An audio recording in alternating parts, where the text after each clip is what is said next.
Okay, we have Cedric here, and he'd like to say a few words. Hello, everyone. I'm honored to be here. So I think that's it. Can you tell the season's getting closer for doing things like this? Absolutely. I'm excited, man. I'm blessed to be here. So Okay. Does anybody have any questions? How's practice going so far? it's What's been the going. attitude? It's been going good. Right now, we just been working out, doing sprints, staying conditioned for the season, getting ready. A lot of player meetings, a lot of player development, like just us by ourselves, trying to get each other better, trying to keep forming that brotherhood so we can be a great team this year. Okay, we have a question in the second row. When you look at last year, how you guys ended and finished, do you feel like that was just a huge springboard, and how do you feel like you can build off the success last year and be even better? I feel like us continue to have a bond as a brotherhood, just continue to stick together and work together and not have any animosity to each other. With the new transfers, it could be some different things. So I feel like just staying together as a unit, inviting new transfers in, welcoming them in, loving them. I feel like that's just the biggest thing. What are the biggest strides you've made in your career there going into this year? I feel like I'm a lot more confident this year. Just going off of starting last year, I feel like I know exactly what I need to do. Joiners, he's honing in on the skills I need, my pass rush ability, my run block ability. I feel like I'm just gonna have a great year this year. Okay, on the second row again. What do you remember from the A&M game when you played Texas A&M, and how do you feel like that team is? I mean, how much of a challenge, I guess, would it be to playing them again this year?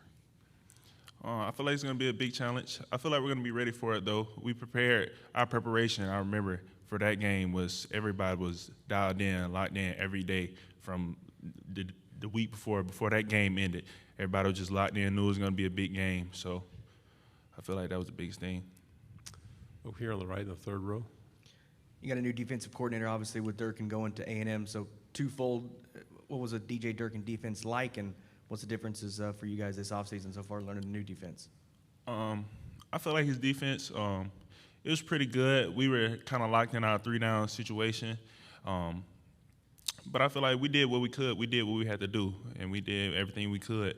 And I feel like with the new defensive coordinator, CP, he was already there. So I feel like him stepping up, for us, it was just like welcoming not a new guy in.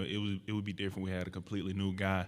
So I feel like him just stepping in, we already knew him. We already loved CP. So just like, hey, you're the guy. You're the guy now. And I feel like he's bringing in a lot more aggression. It's going to be a lot more fun for everybody. He has a lot more packages. We're going to be a lot more multiple. So I feel like everybody's going to have fun. To your left on the second row. With the NIL situation, how is that handled in your guys' locker room? I'm sure you're aware of who's getting what. How do you guys handle just knowing that some guys are starting to bring in some money and maybe some other guys aren't? I mean, it's just really like,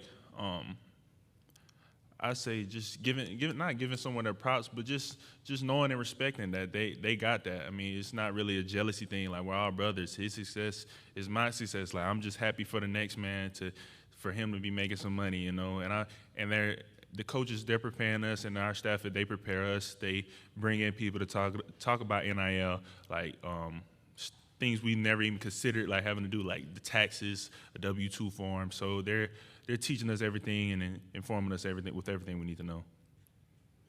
What kind of pressure does a Lane Kiffin offense put on a defense? I feel like it puts a lot of pressure on us. Of course, with them going down. What am I trying to say? Going for it on fourth down, I'm sorry. But them going for it on fourth down, that puts pressure on us. But he trusts in the players. He trusts in the offense to go for it. And if they don't get it, he trusts in the defense to go after them and get the stop. What were the top 3 reasons if someone said, why should I play for Coach Kiffin? What would you tell them? I say, well, he's trusting the players for one. He's extremely smart. He knows exactly what he's trying to do. He's going to put you in the right positions. And he got a lot of swag. So I think that's it. Okay. Another question here on the right. Do you guys talk, before the season, kind of about, what expectations, realistic goals? I mean, where do you see this team you know, at the end of the season? Where do you see, you know, your guys' projection? Expectations where we're trying to go to the playoffs. We're trying to go all the way. That's what we talk about as a unit. So, I mean, we got the blueprint. We won 10 games. We're trying to go further. We're going to take that blueprint. We're going to tweak what we need to make it better and go from there. What was the attitude around campus when the baseball team won a title? Crazy. Like, you can feel the energy. It's just crazy. Like, even on social media, just the whole campus, you can feel it. Just the energy is just radiating throughout everywhere. We have Cedric for a few more minutes. Any other questions? Okay, we know one here on the right. Yeah, when you say you won 10 games, that's a blueprint. I guess this offseason, have you seen specifically that gives you confidence that you guys are ready to take even another step past what you've already done? I feel like the depth that we got. I mean, we got so many guys now that can do what the starting guy is doing. So I feel like if I get tired, I got another guy behind me that's doing the same thing, or I got Tavis right next to me who can eat just like I can. So I feel like the depth, and it's just breeding competition. So the next man's making me better, and I'm making him better. It's the same with our quarterbacks. Like, we don't know who this guy's going to be, but it's whoever it's going to be, they're going to be at their best because they're bringing out the best in each other. To your left on the front row. AP Stedham, WHEP, Foley, Alabama. You're from Mobile. Yes. What does that mean for you to represent that part of the country in Mobile? And what have you tried to do this summer to be a better player? It's an honor, for one, to be from Mobile, Alabama, and playing here. What was the second part of your question? I'm sorry. I think just locking in on the small details. I think I'm faster, stronger than I was, but I feel like it's the small things that are really gonna take my game to the next level, like my pass rush ability, run blocking, just the small fundamentals between that, watching film in different ways, and just asking my coach certain things to help me get better, what he thinks I need to do to get better. So. To your left on the back row. Cedric, Dan Peck, ESPN 106.7 in Auburn. Seems like a common thread with a lot of schools is you have a quarterback competition between somebody who was on the team last year and somebody who's arrived via the transfer portal. Ole Miss, no different with Altmaier and Jackson Dart. What have you seen from your quarterbacks, and especially Jackson? If he were to win the job, what do you think he would bring to the offense? I feel like he would bring a lot of energy. He's very energetic. He brings a lot of energy. He's really has a really strong arm. He could throw that thing deep.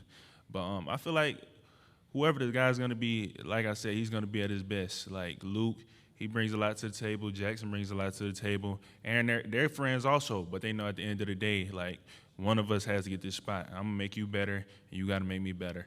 So. We have another question here on the right. You talked about Lane Kiffin's swag. He talks a lot with the media and on social media. Is he kind of the same with the team? And I don't know, maybe do you have a good Lane Kiffin story? Good Lane Kiffin story.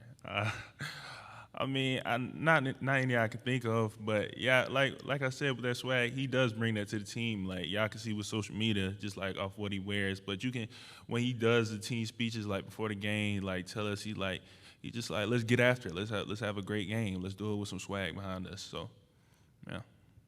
Another question on the left in the back. Your game last year against Tennessee is one of the more memorable college football games of the year. Your memories of that night and sort of the unusual, the unusual circumstances surrounding the fourth quarter of that game. For sure. Having to delay the game because fans are throwing stuff on the field was crazy. Kiffin catching, what was that? Was that a water bottle or a golf ball? Golf ball, exactly. Yeah, catching a golf ball, that was crazy. I remember me and Sam sharing a sack in the middle of that game. It was by far my most memorable game. I'm sorry. For friends of yours who don't play in the SEC, what do they ask you the most about the SEC? They try and like gauge like what's the biggest difference, but it's like I just know it. I feel like it's the level of skill that we're playing from other conferences. I feel like just everybody's every team is great, like in their own way. Every team brings a different thing, and you can't just slight one SEC team. Like they're gonna come with it every week. So I feel like you got to take every game by game. Like you can't prepare for any other team differently. Any other questions? One more here. Being from Alabama, when you face Alabama or Auburn as an SEC West schools, is it a little bit more meaningful to get to see a team from your home state and play against them? For sure, because growing up, I was an Alabama fan. So, and just watching that, I was like, maybe one day I could play. One day I could play on the big screen against or for Alabama. That's what I used to think. But it's just crazy every time we do play against them, or even Auburn. It's just a blessing to be out there. Cedric, thanks very much. Stay healthy. Have a good year.